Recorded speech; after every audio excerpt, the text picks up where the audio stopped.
Este video es cortesía y dedicado especialmente a los choferes de la corporación LKQ, radicados en Miami.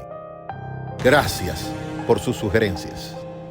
La emoción más antigua y más intensa de la humanidad es el miedo. Y el más antiguo y el más intenso de los miedos es el miedo a lo desconocido. Espero les agrade este episodio donde la relación será desapariciones de camioneros sin explicación con un final inesperado. Nuestro primer caso comienza en 1995 con un camionero de 29 años llamado Devin Williams, que vivía con su amada esposa y sus 3 hijos en Emporia, Kansas. Según todos los informes, era un esposo y padre amoroso, así como un trabajador dedicado, por lo que en mayo de ese año no había forma de que alguien pudiera sospechar la extraña serie de eventos que sucedería el 23 de mayo. Williams se despidió de su familia y se dirigió hacia California para entregar un envío, recogiendo una carga de lechuga para el viaje de regreso. Obviamente, un viaje tan largo requería una parada de descanso. Todo el que es camionero sabe que en su manifiesto debe reflejar paradas de descanso en más de 5 a 10 horas de manejo constante. Es requerido por el Departamento de Transportación, por lo que William, en el pueblo de Kingman, hizo una parada en el centro de descanso de camiones para asearse y lograr dormir un rato, lo cual fue imposible para él, pues no lograba concebir sueño. Entonces decidió desde allí llamar a su jefe y decirle que seguiría en ruta para adelantar tiempo. Nótese que para este año los celulares eran prácticamente un lujo, por lo que la llamada se realizó desde el centro de camiones. Aunque era una ruta que había tomado muchas veces antes, esta vez Williams no llegaría a casa y dejaría atrás un misterio desconcertante que no se ha resuelto. Es así que el 28 de mayo, el fin de semana del Día de los Caídos en los Estados Unidos, y en el Bosque Nacional de Tonto, cerca de Kingman, Arizona, y lejos de la ruta del camionero, las familias habían acudido en masas para disfrutar del clima agradable, acampar y otras actividades al aire libre. Hubiera sido un día perfecto si no fuera por el enorme camión de 10 toneladas y 18 ruedas de Devin Williams, que de repente apareció de la nada para ir a toda velocidad por un campamento para enviar a la gente corriendo y dispersándose en pánico, tratando de buscar refugio. Hubiera sido una vista aterradora, con 2 personas casi atropelladas en el incidente. Algunos testigos describieron el misterioso estado de trance y horror que reflejaba la apariencia del conductor a través de la cabina del camión. Una campista, testigo de nombre Lane Yarrington, diría esto: el camión se alejó para rugir por el estrecho camino del campamento, fuera de la vista, y la próxima vez que alguien lo vio, estaba detenido en un campo rodeado de bosques a cierta distancia. Cuando 2 excursionistas tropezaron con el camión y un Williams aparentemente aturdido y confundido. Mientras los excursionistas se preguntaban qué hacer, Williams supuestamente les dijo: «Me obligaron a hacerlo, voy a ir a la cárcel». Uno de los testigos de esto, el señor Charles Hall, sintió que todo era bastante extraño e imaginó que estaba ocurriendo algún tipo de actividad sospechosa, y describe el extraño escenario de esta forma: las autoridades fueron notificadas, pero cuando llegaron, el camionero no se veía por ninguna parte. Teniendo en cuenta el testimonio de los excursionistas, se pensó que estaba ocurriendo algún tipo de juego sucio o maniobra, pero se descubrió que en el interior del camión estaba limpio y bien cuidado, sin signos de lucha. Williams había dejado su maletín con información dentro, no parecía faltar nada y la carga estaba completamente intacta. Se descubrió que el camión era definitivamente del señor Devin Williams y nadie podía imaginar lo que había poseído para desviarse a Arizona, fuera de la carretera, para ir arrasando un campamento lleno de gente en el que nunca había estado antes, solo para conducir hacia el bosque y abandonar su camión y carga. ¿Qué estaba pasando? Nadie lo sabía, y nosotros tampoco. Las cosas aún se pondrían más raras cuando al día siguiente 2 campistas que conducían se encontraron con el desaparecido Williams, a quien describieron como caminando en una especie de trance, hablando solo. Cuando se detuvieron para preguntarle si necesitaba ayuda, Williams simplemente dijo: «Tengo que encender la parrilla». y procedió a tomar una piedra y golpear un billete de $20 que tenía en la mano. Era una cosa bastante extravagante de ver y una vista extraña ver a este hombre golpear su roca contra el billete, así como si intentara encender un fuego. ¿Qué estaba haciendo? ¿Cuál era la parrilla de la que estaba hablando? ¿Qué le pasaba? No pudieron averiguarlo, porque Williams repentinamente arrojó la piedra a su auto y decidieron irse, pensando que el hombre estaba loco. Esta es la última vez que alguien vería a Williams con vida. Después de ese extraño incidente, Williams parecía haber salido de la tierra y haberse desaparecido. Las extensas búsquedas no arrojaron absolutamente nada, dejando a las autoridades tratando de encontrar respuestas, pero no había mucho para continuar. Era un hombre de familia, devoto trabajador, sin nada en absoluto en su historial que demostrara que quería intentar derribar a personas inocentes o abandonar el camión. Ni había antecedentes de problemas mentales o de drogas para explicar su extraño comportamiento y declaraciones. Según el jefe de Williams, parecía totalmente normal antes de su viaje a California, sin nada que indicara que algo estuviera mal. La única pista, un poco extraña, fue que se descubrió que poco antes de su desaparición, Williams había llamado a su jefe para decirle que tenía problemas para dormir, pero se desconoce si esto tenía alguna relevancia para el caso. Al final, no hubo una respuesta clara ni una pista de por qué había aparecido en Arizona, a millas de su ruta y en ninguna parte cerca de la carretera, para hacer lo que hizo y luego desaparecer en el aire. En ausencia de evidencia real, todo tipo de teorías giraban en torno a lo que le había sucedido a Devin Williams. Una era que había sido secuestrado y que se había visto obligado a hacer lo que hizo a punta de pistola. ¿Pero quién haría esto y por qué? ¿Cuál fue el motivo? Williams no tenía enemigos conocidos. ¿Y por qué alguien secuestraría a un camionero solo para que pasara por un campamento en medio de la nada y luego desapareciera en el aire para abandonar su camión? Había la idea de que Williams había dejado voluntariamente su vida atrás, pero amaba mucho a su familia y a sus hijos y acababa de comprar una casa nueva. Entonces, ¿por qué haría esto? Además, ¿cómo explica eso su comportamiento muy extraño? Se ha sugerido que pudo haber estado drogado, pero no tenían ningún tipo de registro de esto, pues al momento de hacer su ruta le habían hecho un test de drogas, como es lógico, por el departamento de transportación y todo había salido bien. Otra idea es que tenía diabetes y había sufrido algún tipo de episodio, pero esto parece hacer poco para reunir todas las pistas extrañas y dispares que ocurrieron ese día. Hubo incluso más ideas marginales de que había sido secuestrado o controlado mentalmente por un ovni, ya que aparentemente había una ola de avistamientos de ovnis en el área en ese momento.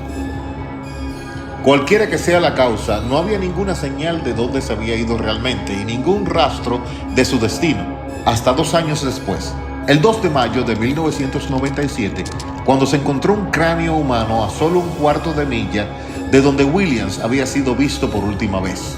Las autoridades pudieron determinar que el cráneo era del camionero desaparecido, pero teniendo en cuenta que no se encontraron traumas ni lesiones, era imposible saber cómo había muerto. La proximidad del cráneo al lugar donde había desaparecido también era un enigma, ya que el área había sido objeto de una búsqueda exhaustiva en los días posteriores a la desaparición, y lejos de un remoto desierto era un área de recreación al aire libre, muy popular, visitada por decenas de personas. ¿Cómo había logrado evadir a todas estas personas para morir allí, a solas, y luego hacer que sus restos se descompusieran para dejar una calavera 2 años después, sin que nadie se diera cuenta? Pensemos, amigos, solamente pensemos. Algo extraño estaba pasando. Lo mataron en otro lugar y luego lo arrojaron allí mucho más tarde. No tiene sentido. Nada de eso tiene sentido. No ha habido una teoría real que lo vincule perfectamente y todo sigue siendo un gran enigma. ¿Qué le pasó a Devin Williams? ¿Por qué nunca vamos a saber qué le sucedió realmente? Si te está gustando e interesando esta historia, no olvides suscribirte, darle like y comentar qué te llama más la atención de estos casos. Por favor, comparte con nosotros nuestra gran familia de Mundo de Res. Han pasado 26 años del incidente misterioso de Devin Williams y ahora, décadas luego, el cubano Alexis Sánchez Ascuy trabaja para la empresa Tex Energy Resources LLC como camionero y desapareció el 13 de marzo en Texas. La oficina del sheriff del condado de Winkler, en Texas, emitió una alerta de búsqueda por desaparición en misteriosas circunstancias, en la cual dice que el camión fue descubierto abandonado en County Road 313 y que Sánchez Ascuy fue escuchado por última vez por teléfono el 13 de marzo. Según la oficina del alguacil, aún no se ha encontrado el teléfono del desaparecido y todas las llamadas van al correo de voz. Los hermanos Sánchez viven y trabajan en Odessa, Texas. Dunieski Sánchez, hermano del camionero desaparecido, logró al día siguiente localizar el vehículo de trabajo usando el GPS, que lo ubicaba a 1 hora de Odessa. Sin embargo, el camión estaba abandonado a un lado de la carretera. La familia dijo que no cree fuera un asalto. El cubano pesa entre 250 libras y 6 pies de estatura. Dunieski, hermano del camionero, considera que si alguien hubiera querido sacar a su hermano del camión, serían visibles los signos de violencia en el vehículo. La noche siguiente a la desaparición del camionero, la familia recibió extraños mensajes desde su número de teléfono. Estrella Rojas, prima de ambos, cuenta que en los mensajes alguien decía: "No te preocupes por mí, estoy en problema, me tengo que ir de aquí". Dijo que la policía lo perseguía, que no podía dar detalles y debía escapar a México, lo cual hizo sospechar a los familiares que podía haber otra persona escribiéndoles con el teléfono del desaparecido. El FBI investiga el caso de desaparición del camionero cubano y afirma que no hay señales de violencia ni de crimen cometido en contra de Alexis, pues al tomar huellas del camión no encontraron nada inusual, siendo este un misterio más entre las manos del Buró de Investigaciones. ¿Qué pasó con el desaparecido? Los familiares están desesperados y aseguran a la prensa local que no hay avances en la investigación, y esto los desconcierta una vez más.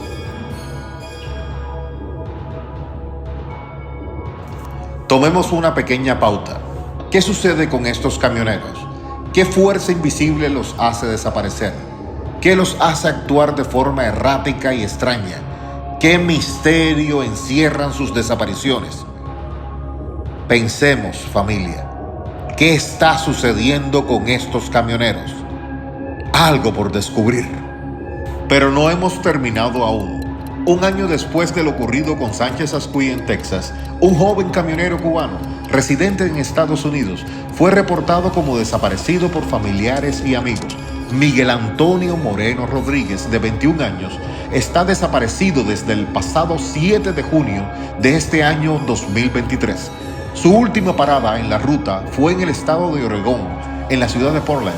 De acuerdo con su información, Miguel Antonio dejó la rastra en el estado de Washington, en su capital Olympia, y allí fue visto por última vez, donde en pocos minutos no hubo ni huellas, pistas o rastros de Miguel, siendo un misterio más para la Policía Estatal de Washington e investigadores del FBI, pues no hay forma humana de encontrar evidencia de su desaparición. Es como si otra vez se hubiese desaparecido en el medio de la nada.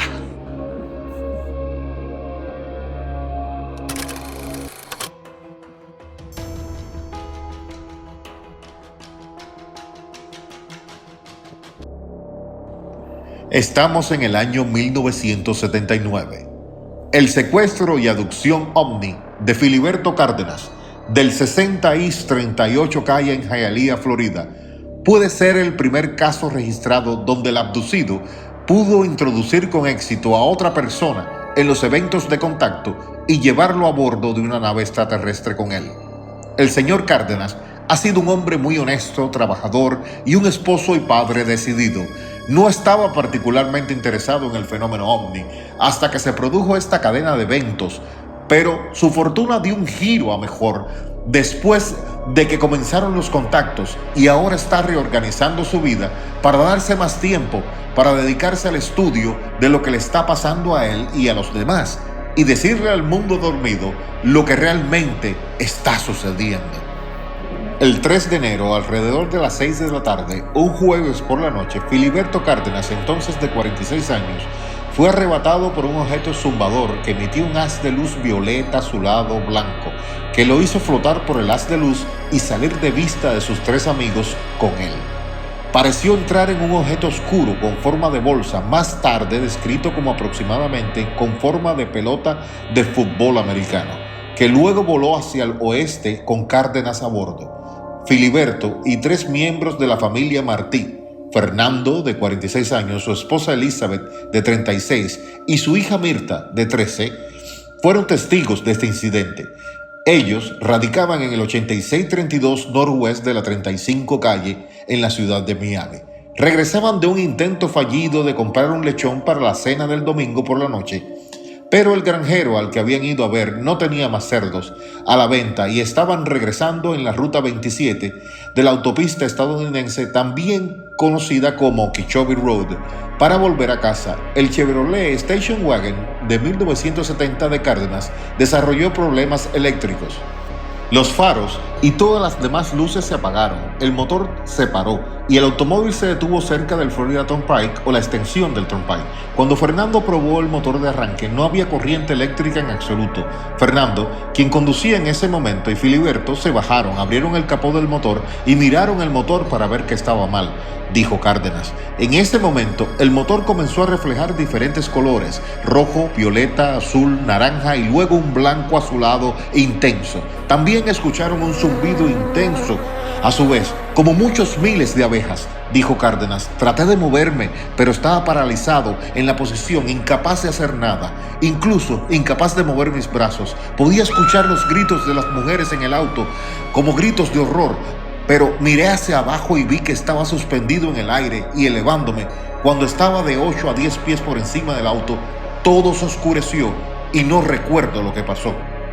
Lo siguiente que recuerdo es despertar a la conciencia sobre mis manos y rodillas, y dos luces brillantes se precipitaron hacia mí. Escuché el chirrido de los frenos y el patinaje de las llantas, y las luces se desviaron y se detuvieron. Me ayudaron a salir de la carretera. Un hombre me tomó del cuello y me sacó de la carretera. Más tarde me enteré de que estaba cerca de la avenida 137 en Tamiami Trail, más conocida como Calle 8, a unas 16 millas de donde se detuvo mi auto. El policía y patrullero William Christian de la 5ª comisaría vino y recogió Cárdenas. Esto fue alrededor de las 8:15 p.m., 2 horas después de haber sido elevado al haz de luz ante los ojos de sus amigos. El oficial de policía notó al encontrar a Cárdenas que estaba perfectamente normal en todos los aspectos, excepto por las marcas corporales, las abrasiones en la piel, entre ellas infinitos y pequeños agujeros, tal y como si fuese que le hubieran introducido miles de agujas en su cuerpo, al igual como se hace en la acupuntura médica,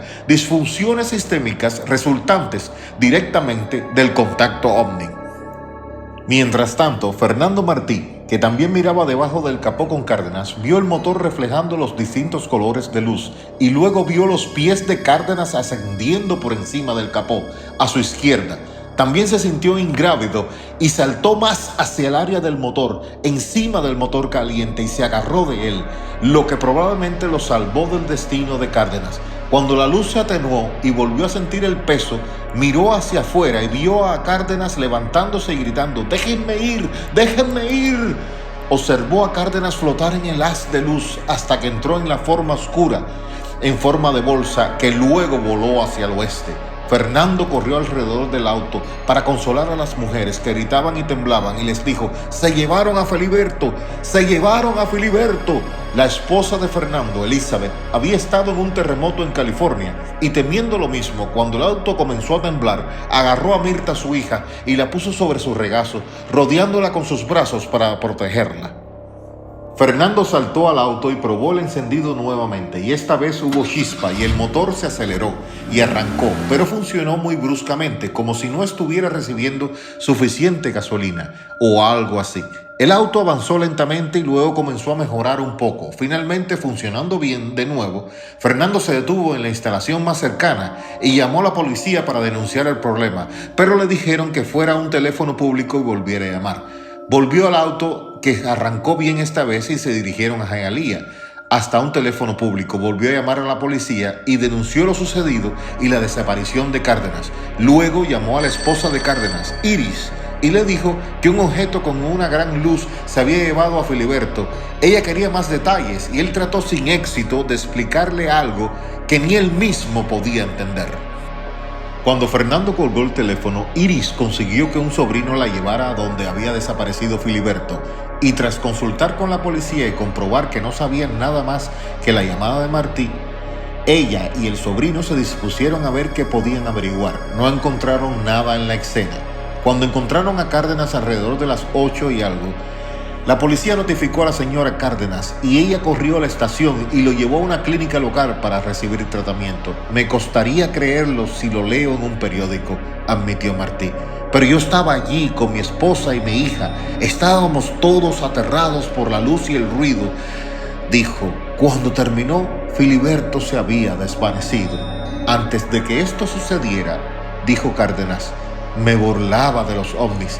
Ahora sé que es diferente. Alguien dijo que se debería hacer un chequeo de radiación si de hecho este caso estaba relacionado con ovnis. La clínica local no podía tratar o examinar tales efectos y Cárdenas fue llevado al Jackson Memorial Hospital de Miami alrededor de la 1:30 de la mañana del 4 de enero para ver qué podían hacer. Ahora, revisando el historial médico en mis manos, este muestra que se quejó de dolores en ambas rodillas y visión desenfocada en la última hora. Luego de radiografías y un examen general, el hospital notó signos vitales estables, una abrasión de 0.2 por 0.2 centímetros en la frente y una lección amarilla de 2 por 2 centímetros en el hombro derecho. También fue revisado por contaminación radiactiva en el hospital por un equipo de la Fuerza Aérea enviado desde la base de la Fuerza Aérea de Homestead, al sur de Miami. Las pruebas dieron negativo y fue dado de alta y enviado a casa. Cárdenas desarrolló varios síntomas extraños, es decir, sed excesiva, sudoración profusa, olor corporal sulfuroso, falta de memoria, sofocos de calor y frío, disfunción sexual. Su orina era de un color marrón amarillento muy oscuro y tenía mal olor. Esta sería la primera abducción, pero no la última de Cárdenas, pues luego de este suceso, Filiberto Cárdenas sería abducido varias veces junto a su esposa y siempre en el mismo lugar, el cual sería Okeechobee, a la altura de la extensión del Turnpike. Este caso de Filiberto Cárdenas es el único caso documentado oficialmente por 3 agencias policiales: la policía de Hialeah, la policía del condado de Miami-Dade y la policía de carretera o los troopers de la Florida. Los 3 reportes indican casi lo mismo y dan explicación de lo extrañamente sucedido esa tarde al señor Cárdenas y sus amigos. Esto también incluye el reporte médico de la clínica de salud y el hospital Jackson Memorial, todo plenamente documentado. Ahora, algo bien extraño y nótese, Filiberto Cárdenas, siendo un civil y no miembro de las Fuerzas Aéreas de los Estados Unidos, ¿por qué entonces el personal de la base aérea de Homestead concurre al Jackson Memorial para hacerle pruebas de radiación y tratamiento y hacerle documentación de casos sin explicación? Siendo este uno de los casos más intrigantes con evidencia física de abducción extraterrestre en tiempos modernos, tengan en cuenta que en dichas abducciones al señor Cárdenas le fueron revelados sucesos, premoniciones futuras del mundo en general, las cuales llegaron a ser verdad, y estas eran transmitidas telepáticamente y visualmente en los contactos antes descritos. ¿Quizás notan algo raro en esto? Se los dejo de tarea, porque este Mundo de Res es tu puerta abierta a lo desconocido. No olvides, suscríbete, dale like y comenta qué fue lo que más te llamó la atención de esta historia. Compártelo en tus redes sociales, activa la campanita de notificación para que estés pendiente a un nuevo video. Gracias por estar aquí y ser parte de esta gran familia, Mundo de Res.